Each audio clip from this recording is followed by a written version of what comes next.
and I will now here I can change from collect to take, and it expects a number in between. So here you see that for collect we were getting a list of double. Similarly for take, it's a Java list of double. So it will I can take the first 10 elements here. We have got 20 elements in our data, so we will expect that only the first 10 elements are taken. Using the collect, it will take all the elements. Then printing all using printing first 10 elements. Okay, and this is what it is. So we are printing only 10 elements. So let's run this test case and see. Maybe better to take, instead of 10, I will take 5 elements. Okay, now let's run this. Click on run. This is running now, and I expect that it should take only the first 5 elements from our list of double data. Okay, so as I expected, it took only like first 5 elements. Printing first element only like took 1.680 milliseconds.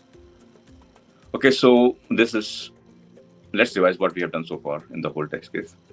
So we knew that we are actually just trying to print the elements in the driver node because of the limitation of my local computer. So if you're trying to collect anything, if you're trying to like just use for each, the for each method from the Spark API, it will throw exception because our RDD is not present in the driver node. If something is not present on the driver node, of course, it will throw an exception because the data is not present there. So we verified this by writing the first unit test case here, and it was throwing an exception as expected because we are calling this for each method from the Spark API. And then we enhanced our code to use the correct methods to first of all bring that data, bring that RDD into the driver node, and then print those elements. So that for that we have got a first approach to use collect method. The collect method will get the whole RDD into the driver node. This is not recommended, but this is the way that if the RDD is not very big, and it can be accommodated inside driver node in the single machine, then we can call this method and then we can print. Because we only have got 20 elements, it's a very small RDD, so that's why it was all good. And but instead of that, the correct way is that we should always use the take method. One more difference is that when we use this for each method, it's called Spark API. If you directly call for each on this RDD, then it will use the Spark API method.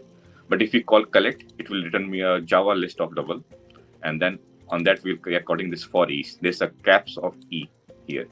Here is a small e. So this is a difference because we are calling this for each on the actual Java API.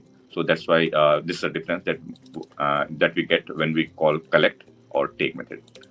So and take is the recommended approach. Because RDD can be very huge, we can only take the few elements from the top and then we can print it or do whatever we want. So this was the way that how we actually print the elements of an RDD. So we just completed our chapter 8 Spark RDD printing elements, where we learned about collect and take methods and the for each method from the Spark API as well as the Java API. In the next video, we will cover chapter 9, which is Spark RDD on tuples. This is a very interesting topic, and this is something which is missing in Java for a very long time. We don't have tuples here, but Spark RDD, we do have tuples. So let's discuss about this in the next video. So see you all in the next video.